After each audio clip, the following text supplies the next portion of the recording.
famarru bi ukhra, ikisha likapita janaiza jingine, fa athnau alaiha sharra, watu wale waliosifu mwanzo kumtaja yule aliyomo katika janaiza la kwanza kwa matajo ya kheri, vinywa vile vile na ndimi zile zile zikasifu kumsifu huyu anayepitishwa kwa mara ya pili kwa kumtaja matajo ya shari.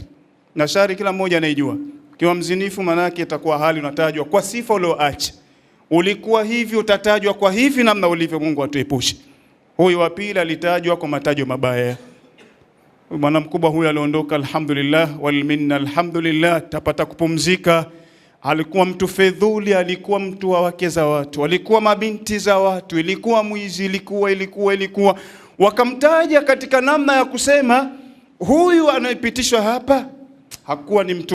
Anasema wajabati hizi mbili zilivyotajwa, faqala Umar bin al-Khattab radhiyallahu anhu, Umar akasema ya Rasulullah, ma wajabati, ewe mtukufu wa daraja, hii wajabati ni nini?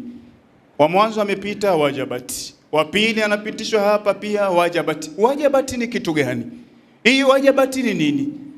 Faqala Abul Qasim Muhammad bin Abdillah sallallahu alayhi wasallam akasema, hadha athnaitum bi khair.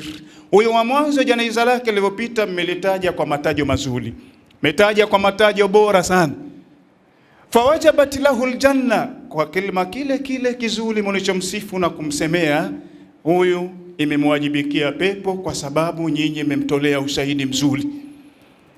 Wa hadha athnaitum sharra, na huyu wa pili mmetaja kwa matajo mabaya sio kwa mazuri. Fawajabat lahu an-nar, basi moto pia umemwajibikia, anawajibika kuwa katika watu wa motoni kwa matajo hayo. Akasema lima, kwa nini ya Rasulullah? Mtume akawaambia, antum shuhadau lillahi fil ardi, na yasema haya kwa sababu nyinyi ni mashahidi katika hii ardhi. Hakuna chochote mnachofanya ila nyinyi kwa nyinyi mnajuana. Yule aliyomwema hamkumpa tu sifa iliyo njema, isipokuwa alikuwa na wema wake kweli, nyinyi mliushuhudia. Na huyu mbaya hamkumtaja kwa masingizio, kwa kutokumpenda kwa chuki binafsi. Huyu alikuwa mbaya kweli. Kwa tafsiri hii ni kusema antum shuhadau lillahi fil ardi, nyinyi ni mashahidi wa Mwenyezi Mungu katika hii ardhi kwa haya mlioyasema dhidi ya wale marehemu.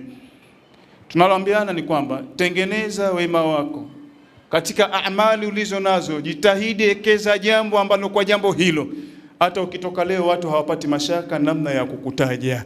Lakini ulikuwa mbaya mwanzo wa baleghe yake huyo fulani, mpaka nafikia utu uzima wake ni mbaya, mpaka siku anakufa watu wanatafuta lipi la kumsemea, hakuna.